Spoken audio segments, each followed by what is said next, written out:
In this video, we'll be looking at properties of the normal distribution. We've already looked at some sources of the normal distribution. One source was in measurement. In the lab where we measured the golf balls,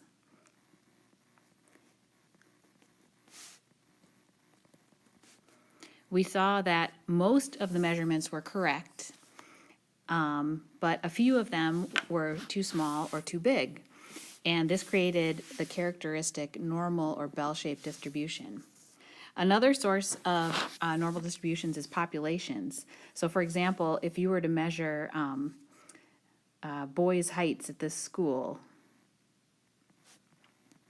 you would get that bell-shaped curve where most boys would be centered, their heights would be centered around the average, and then there would be some that are taller and some that are shorter. This third item, how averages behave when you repeat a process numerous times, that's called a sampling distribution, and we are going to study that later in this course. Sampling distribution. So let's look at some properties of the standard normal distribution. The center of the standard normal distribution is the mean, and the standard deviation of the standard normal distribution is the spread. So you may recall that when we are describing any distribution, we're using center, spread, and shape.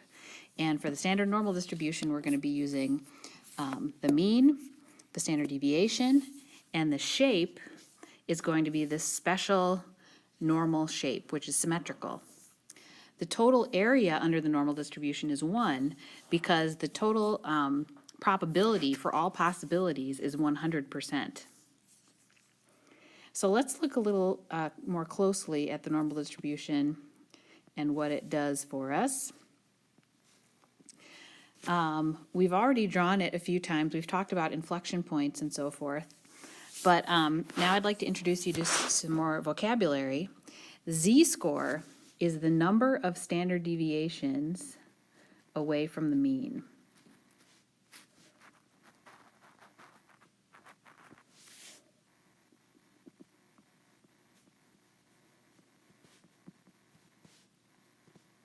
And we looked at this in the popcorn lab. We would call the mean 0, a z-score of 0, because the mean is,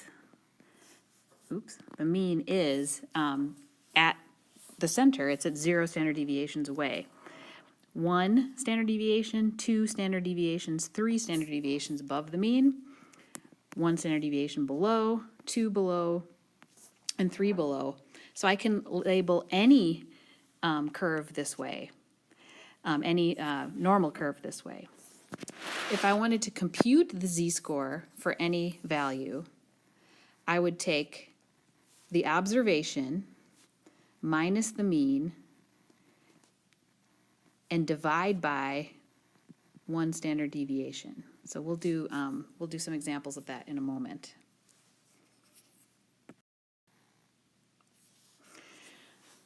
The reason that z-scores are important is it allows us to predict probabilities. So this is a rule called the 68, 95, 99.7 rule. 68, 95, 99.7. Those are our 3 magic numbers. And the reason that those are important is because they help us remember an interesting fact about the normal distribution.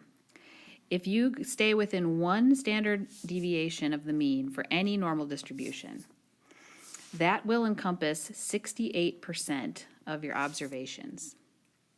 So we can say that 68% of observations fall within 1 standard deviation of the mean. That means 1 above or 1 below.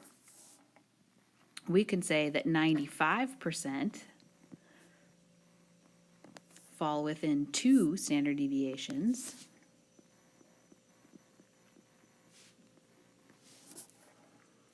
And we can say, I kind of ran out of room here, we can say that 99.7% fall within 3 standard deviations. And then how far out would you have to go to get all the observations? Well, in theory, the normal distribution goes on forever. So in theory, to get 100% of the observations, you would have to go infinitely far away.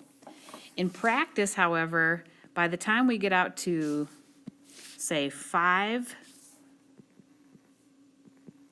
standard deviations, in almost all cases, by the time you get out to 5 standard deviations, you've encompassed basically all of the observations. It's very, very rare that you'll get something outside of that window. Now, knowing this was really useful before computers. It gave us a rule of thumb of what the percentiles were for certain standard deviations, but now we can use computers to do our calculating for us. So let's look at an example. Zoom in on example 1 here. So a geometry test has scores that are approximately normal with a mean of 79 points and a standard deviation of 6 points. So what I'm going to do first is I'm going to make 2 scales on here. I'm going to make the X scale, the observation that I'm actually measuring, which is the test score. And I know that the mean is 79. And then I know that 1 standard deviation is 6, so the next observation, or this line would be 85. And then I'm going to add 6 more, and I will get 91, and then 97. And then 1 standard deviation below the mean would be 73, and then 67, and then 61. So here you can see this distribution of test scores where the average student got a 79. I can put a z-scale on here too. 61 is 3 standard deviations below the mean. 67 is 2. 73 is 1. Here I'm at the average, 1 standard deviation above, 2 standard deviations above, and 3 standard deviations above. And now I can use this to answer some simple questions. What percentage of students scored between 73 and 85 points? Well, if I look at this, 73 to 85 is between -1 and +1 standard deviations. That should be 68%. That's what the rule said on the previous page. What percent of students score between 67 and 91? So 67 to 91, that's 2 standard deviations, so that should be 95%. Again, according to our rule on the previous page of our notes. And what percent of students scored between 61 and 97? That's 3 standard deviations, so that's 99.7% of students. What percentage of students scored below 73 points? Now this is a little bit trickier. Below 73, I'll put it in a different color. Below 73, that's there. So I just sorted out that this is 68. Half of 68 is 34. And from 0 and below is 50%, which means that if I take 50 minus 34, I'm left with this bit that I want here, which is 16%. And again, you can use a computer or a calculator to do this as well, and we'll show you how to do that in a moment. Let's do another example, though. The heights of males 18 to 24 in the U.S. are approximately normal, with a mean of 70 inches and a standard deviation of 3 inches. What percentage of those males are more than 76 inches? Okay, so same technique. I'm going to first I'm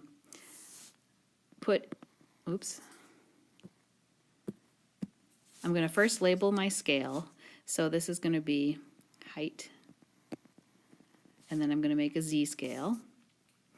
And the middle is 70, and then it goes by 3s. The standard deviation is 3, so it's going to be 73, 76, 79, and then 67, 64, 61. Okay, and then my z, 0's in the center, 1, 2, 3, -1, -2, -3. What percentage of males are more than 76 inches? So that's 2 standard deviations and above.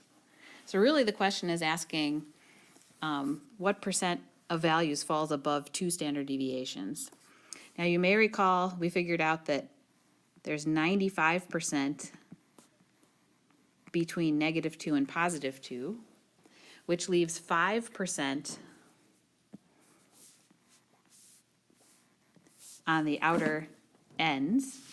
If I take that 5% and cut it in half, it's 2.5% would be my answer. 2.5% of observations fall above 2 standard deviations. Let's try another one. Here's the heights of females. Same idea. Mean of 65 and standard deviation 2.5. What height separates the shortest 2.5% from the tallest 95%? So that's the same, basically the same question. The shortest, except it's on the other side. So let me draw this in. Okay, so we've got 65 in the middle, and now we're going by 2.5, so 67.5.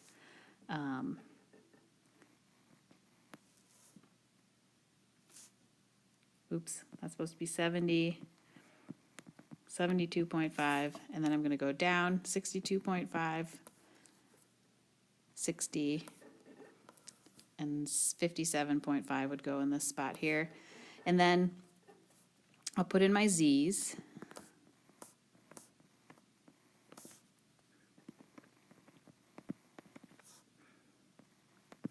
And again, I want to think about this idea that 95% of the values fall within 2 standard deviations. So 95% fall in this shaded area, which means that 5% fall outside the shaded area, and I split that in half. Half of 5% falls up here, that's 2.5%, and half of 5% falls down here, that's 2.5%. And the value that splits the shortest 2.5% from the tallest is 60. So a person who is 60 inches tall, or a female who is 60 inches tall, is at the 2.5 percentile. Oops, percentile. That means that she's taller than 2.5% of the population and shorter than 97.5% of the population.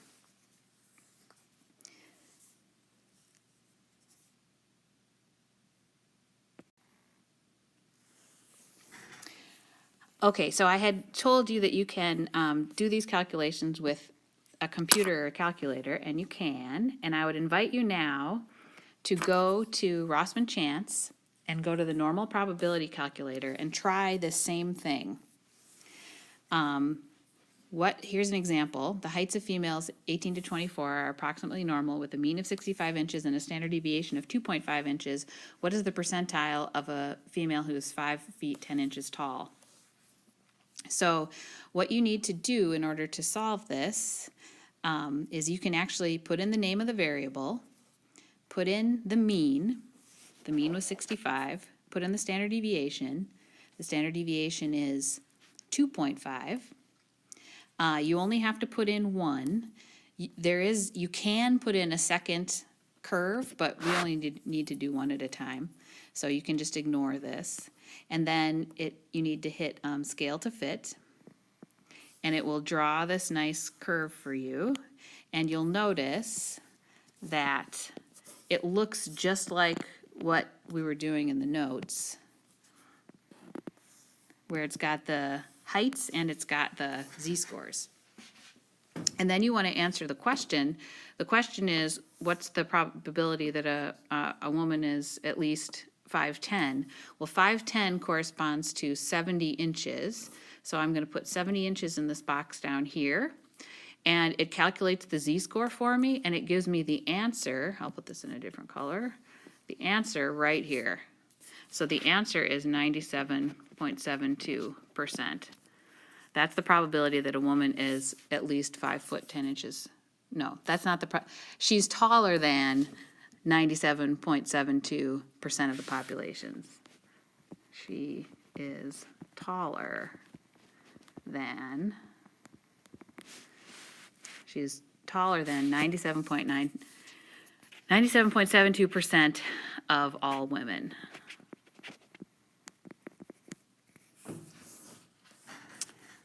All right. Here's another example.